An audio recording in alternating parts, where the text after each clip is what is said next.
dejte tedy vaše oblíbená neexistující animace. A dneska si tady probereme kauzu Ghostwalkers. Nebo ne úplně tak. Řekneme si, proč to nebyla její vina. A tak dál.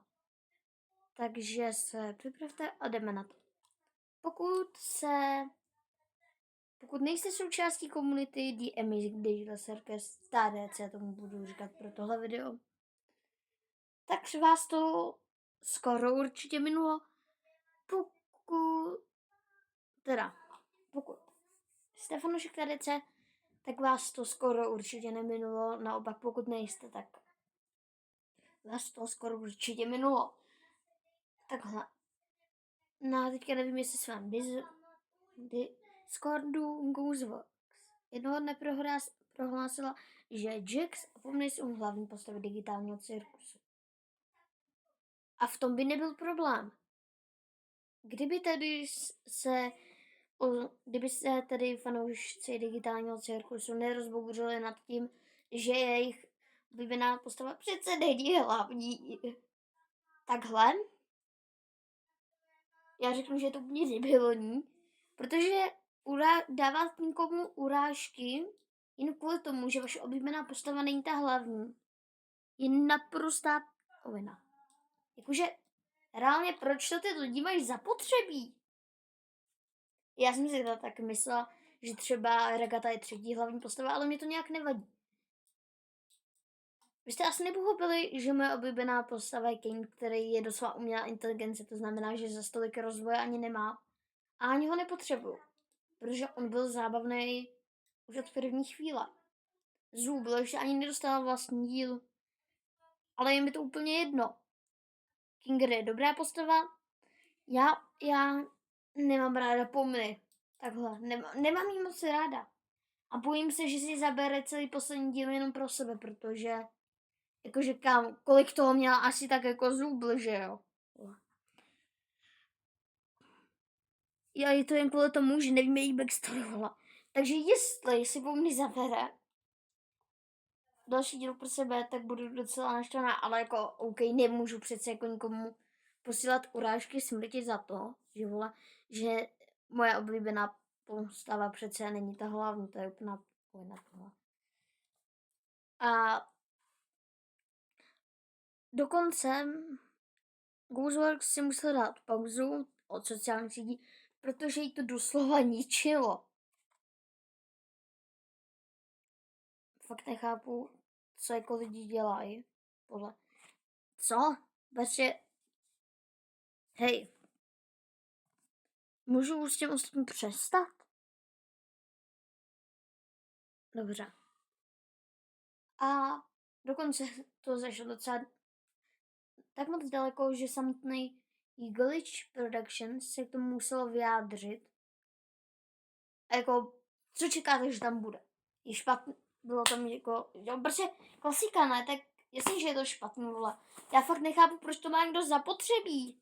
Proč má někdo zapotřebí ostatní trápit, protože někdo si vybral, že tohle bude hlavní postava.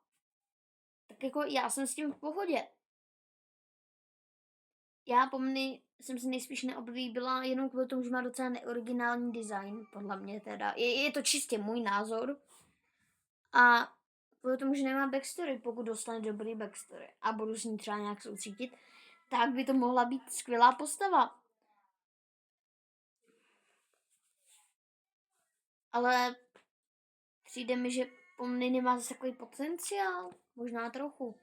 Je to přijde, protože já nevím, ono to je takhle. Kane nebyl nějaká extrémně chytrá postava, prostě byl tak jako na pobavení.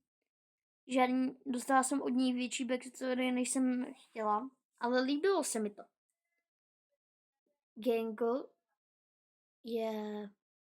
Gangle, nevím, jak to mám popsat. Nemůžu říct emočně nestabilní, to by bylo asi už moc daleko.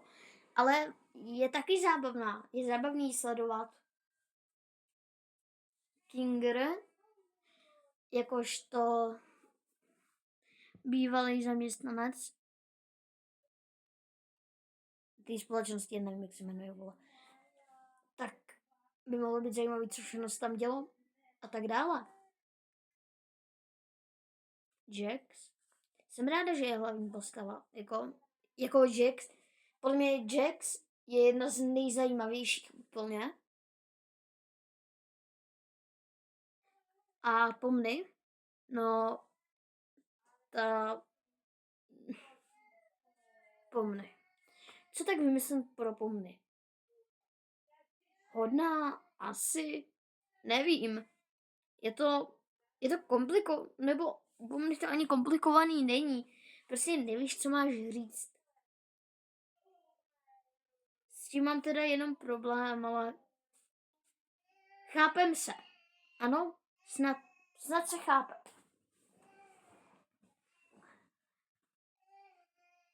Já bych tam prostě potřebovala u té Pomny něco víc. Nejen, no, já ani nevím, tam prostě mi přijde, že tam nic není. Takže bych chtěla, aby poslední díl byl taky o Zrubel, protože, nebo já nevím.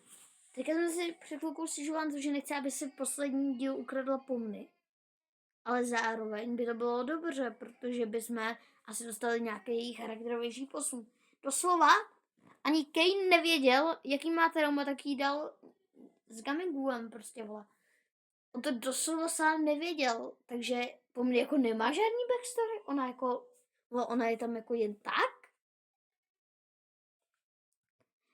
Ale OK, samozřejmě, fakt není dobrý posílat jako zprávy, hejty